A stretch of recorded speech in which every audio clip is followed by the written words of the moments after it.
Hello everyone, I'm with Universe, you're Master Geeky and Nerdy, and welcome to another episode. And today we're actually talking about the original My Morphin Power Rangers, and we're going to be talking about, of course, Alien Rangers as a bonus in this as well, because I'm going to just kind of talk about the entirety of the series and revisiting it after so long.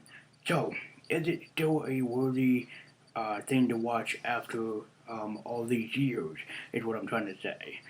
Well, let's be honest. Now, Mario and Power Rangers definitely is a stellar standpoint. Created in 1993, was a huge success with a young teenage and of course young adult audience. It made a huge profit off of it. Two movies, 27 seasons, I think 28 by this point, and it's just been a wild success ever since. So, if we're gonna be honest, just gonna talk about every season by season and my honest opinion towards every season by season without going with basically too far into it. So this might be a long video, so bear with me. So season one starts out strong. You know, they you're introduced to Jason, Billy, Trinity, Zach, and Kimberly, and they're introduced as basically teenagers with attitude who are then transformed into the Mighty Morphin Power Rangers, who are control dinosaurs called dinosaurs or just Zords at first, and they basically are there to save the world. Now, what kind of is weird is that they're basically just kind of charged into this without knowing anything. A lot of the seasons I actually noticed are, but what's really great about it, especially the writing in season one, is that they kind of take on and adapt to what they're supposed to be doing. They're chosen to be these great superheroes in the world, and then everything kind of becomes clear to them toward the end of it, where they're like, okay, we're supposed to be these great superheroes, so let's go out and be great superheroes and save the day and everything.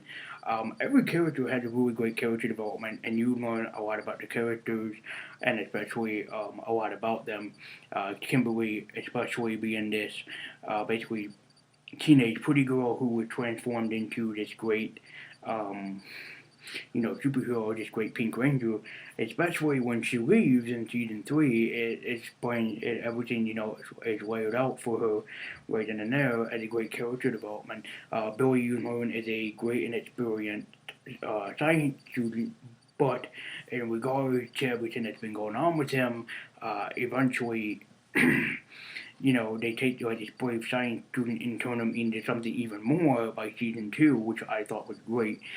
Jason, they take from this karate student who has basically everything, and then transforming him into an even smarter student by season two, which again was a brilliant move.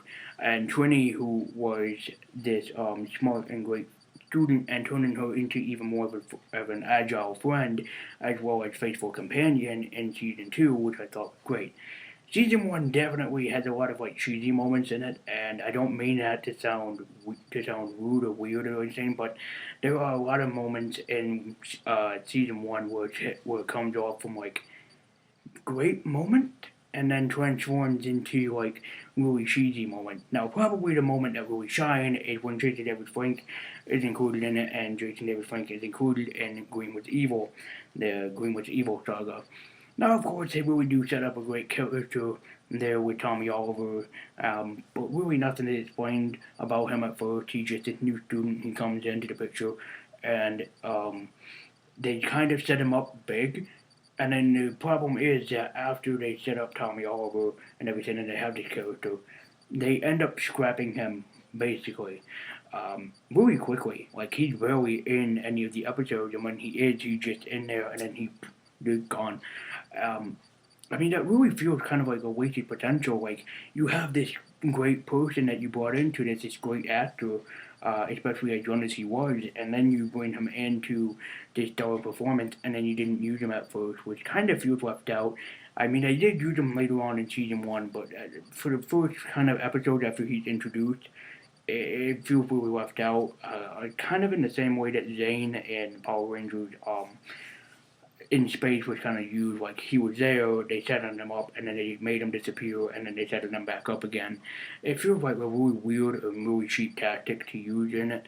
Rita Repulsa is a great villainess, of course, and she is a really cheesy villainess, but in the comics, she's portrayed even better than she is here, I just have to say. So in season 2, Rita Repulsa is kicked off the moon and replaced by Lord Zed, who is played by the famous Robert Axelrod.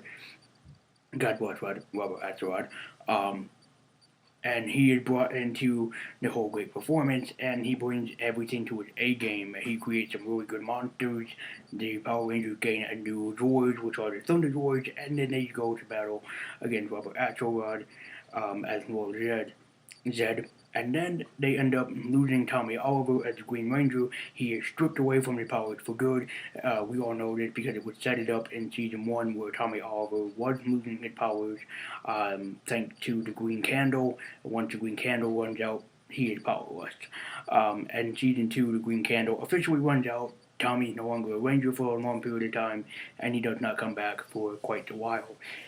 He did disappear in season 1 until Zordon brought him back in season 2, or they did, and then in season 2 he brought back in the two-part episode which was called White Light, where he is brought back as the famous, or infamous rather, White Ranger, and he's granted with a Tiger Sword, fights with that, and is really brought into the picture, and he becomes the leader of the Power Rangers there afterwards. And for a short time, the only characters that are really focused on are Billy, Tommy, and Kimberly. There is no other Rangers because I believe that each and every one of them was getting different roles, and they couldn't continue doing Power Rangers and have different roles at the same time, so they had to be replaced.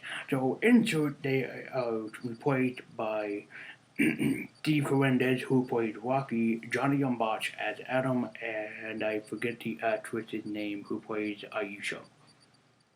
I'm sorry. I think it's Karen Ashley. I think that's her name.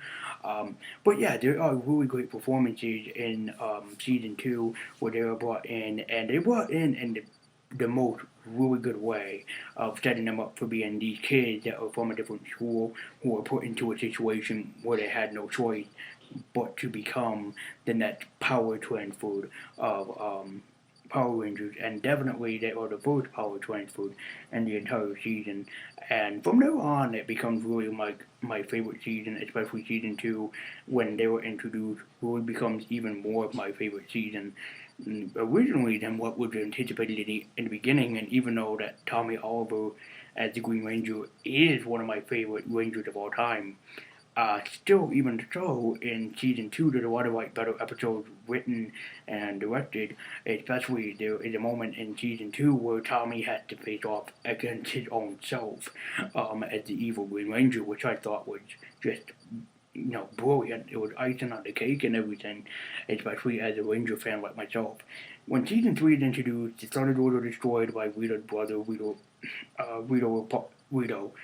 and Guido Revolto, and then they were forced to go in search of Ninja, one of my favorite side characters, in the five or six part series that is called Ninja Quest, where they gain the Ninja Droids from their onward and fight with the Ninja Droids, especially in that standpoint. And season 3 gets even insanely better with having different stories and a lot of unique character development. Then there's a moment where they introduce the Shogun Droids, and the Shogun Droids fight with the Rangers, and then there's Catherine. Now, Catherine has the easy setup that she's this character who is just introduced into the franchise. She had no basically background. She's from Australia, and you can really tell that because Catherine Sutherland, I believe, was really Australian. So she had the accent and everything from there on. But she is an evil cat demon thing, whatever that they're called in Japan. That is what she becomes, and then it ends up becoming even a more better standpoint from there onward, where Catherine had to be replace Kimberly, but they do so in the best of ways by having Catherine almost be like Kimberly, have her be this famous competitive swimmer, and Rita used her anger from losing the competition and transform that into what it becomes of Catherine in the later seasons, which I thought was very, very nice and everything. That's when they set them up. And then you have the assault on the command center by Rito and Goldar as well. You have Master Vile, who does come into the whole entire picture, and he played a big major role. It was in the last parts of the episodes leading up to what is basically just kind of a standalone season on its own, which is Alien Rangers.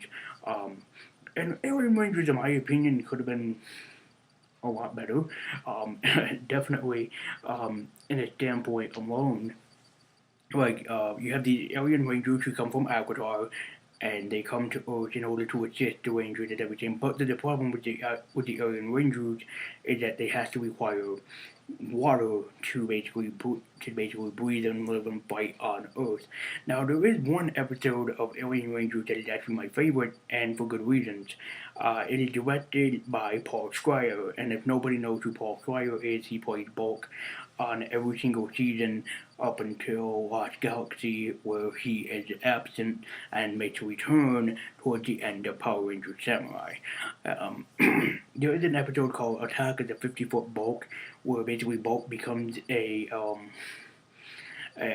monster controlled by Rita and Revolta and more Zed, and it's just a big comedic episode that basically feels like something that he would do. But in it, Rita Revolta reverses time, and every single one of the Rangers becomes a young child, which ends up leading into Zeo Quest, and which would become the next season. That would be Power Rangers Zeo, which we will get to in good time. But every single one of the Rangers has to go on their own Zeo Quest and find their own Zeo Crystal as they are. What saddens me is that Aisha, as great as she is later on replaced by Tanya, and Tanya becomes a big major role in Power Rangers Zeo, and sadly she is not that big of a role in the earlier seasons. Aisha feels like really left out, even though she had great character development. She still feels like really left out compared to everybody else in season 2 and especially in season 3. After My Alien Rangers, they set up the development of becoming a world-class series, which is, and what is my favorite season, which is Power Rangers Zeo. And from there onward, that's what happens. So, if you guys really would like to get into My Morphin Power Rangers, I recommend this. It is the My Morphin Power Rangers 20th anniversary edition box set. You get these neat little items in it. You can get Power Rangers Season 1, Season 2, Season 3, Alien Rangers. You get a fancy little booklet that talks about the episodes and especially some of the cast members.